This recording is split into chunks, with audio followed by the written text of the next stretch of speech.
Sir ఈరోజు ఇక్కడ దీక్ష చేయడానికి ప్రధాన కారణం ఏమనుకుంటున్నారు సార్?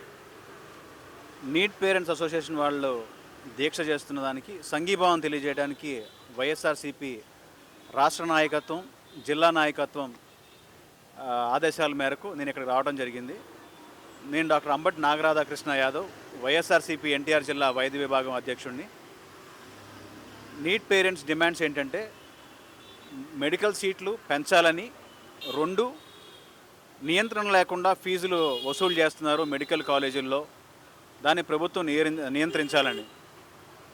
సీట్లు పెంచాలంటే ఏకైక మార్గం ఏంటంటే ఈ 17 మెడికల్ కాలేజీలు ఏదైతే వైఎస్ఆర్సీపీ ప్రభుత్వం ప్రారంభించిందో వాటిని పీపీపీకి ఇవ్వకుండా ప్రభుత్వం నిర్వహిస్తే ఈ సమస్య తీరిపోతుంది. ఎందుకంటే 17 మెడికల్ కాలేజీలు పీపీపీకి ఇచ్చినందువల్ల అందులో 50% సీట్స్ ప్రైవేట్ వాళ్ళ చేతికి వెళ్ళిపోతాయి.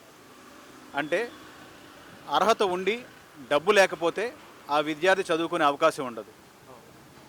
అందువలన ఈ 17 మెడికల్ కాలేజీలు పీపీపీకి ఇవ్వకుండా ప్రభుత్వమే నిర్వహించాలనేది మా ప్రధాన డిమాండ్.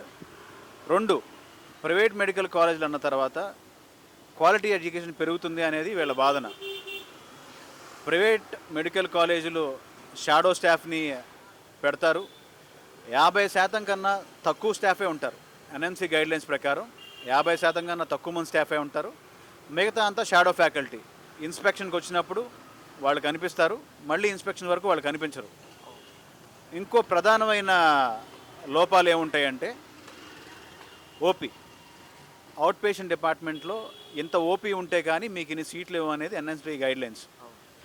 సో ప్రైవేట్ మెడికల్ కాలేజీలు దాన్ని ఎలా మేనేజ్ చేస్తారంటే డమ్మీ కార్డులు రాయటం ద్వారా మాకు ఇంతమంది పేషెంట్లు ఉన్నారు అని చెప్పి చూపిస్తారు.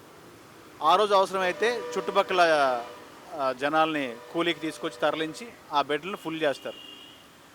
ఇంకా దారుణమైన విషయాలు జరుగుతాయి. ఏంటంటే ఒక 10 కోట్లు పెట్టి ఎక్విప్మెంట్ కావాలి ఎన్ఎంసీ పర్మిషన్ కోసం అనుకోండి, దాన్ని అద్దెకి తీసుకొస్తారు. ఎన్ఎంసీ ఇన్స్పెక్షన్ వచ్చినప్పుడు ఆ ఎక్విప్మెంట్ కనిపిస్తుంది, ఇన్స్పెక్షన్ అయిపోయిన తర్వాత అద్దె చెల్లించేస్తారు, ఆ ఎక్విప్మెంట్ వెనక్కి వెళ్ళిపోతుంది. సో క్వాలిటీ ఎడ్యుకేషన్ పెరుగుతుంది, ఫ్యాకల్టీ లేకుండా, ఎక్విప్మెంట్ లేకుండా, పేషెంట్లు లేకుండా క్వాలిటీ పెరగడం అనేది జరగదు.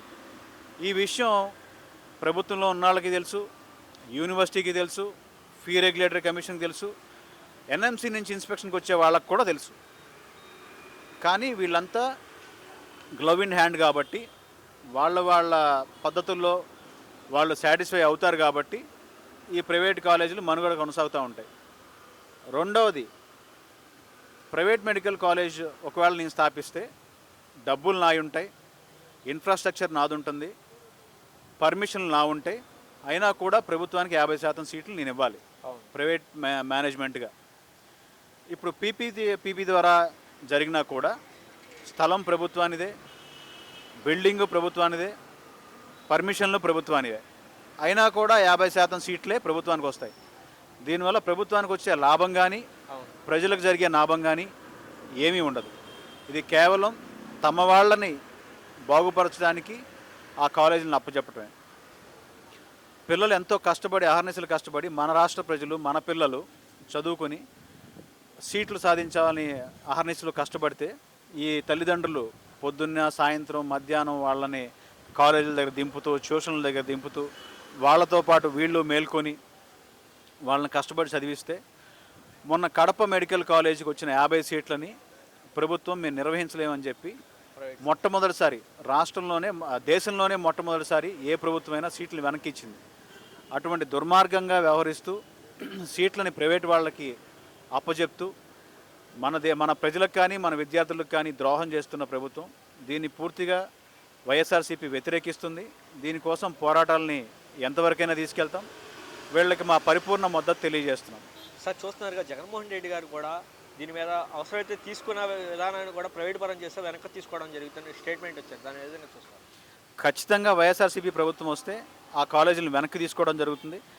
ఇన్ఫ్యాక్ట్ వీళ్ళు 200% పెంచిన ఫీజుల్ని జగన్మోహన్ రెడ్డి గారు వచ్చాక తగ్గించాక అన్ని మేనేజ్మెంట్లు వెళ్ళి మేము కాలేజీలు నిర్వహించలేం, మేము ఇక్కడతో కాలేజీలు మూసేస్తామని ఒక బ్లాక్ మెయిలింగ్ తరహాలో వెళ్ళారు.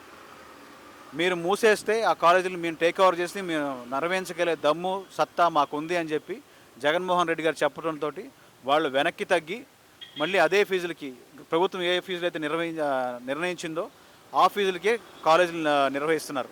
రేపు రాబోయే రోజుల్లో ఖచ్చితంగా తెలుగుదేశం ప్రభుత్వంలో మెడికల్ కాలేజీల్లో ఫీజులు ఇంకా పెరగబోతున్నాయి. వీళ్ళు చెప్పే పీపీపీ మోడల్లో కూడా ఆ ఫీజులు ఖచ్చితంగా సామాన్యుడు మధ్యతరగతి వాడు కట్టే విధంగా ఉండవు అని ఈ సందర్భంగా తెలియజేస్తున్నాను.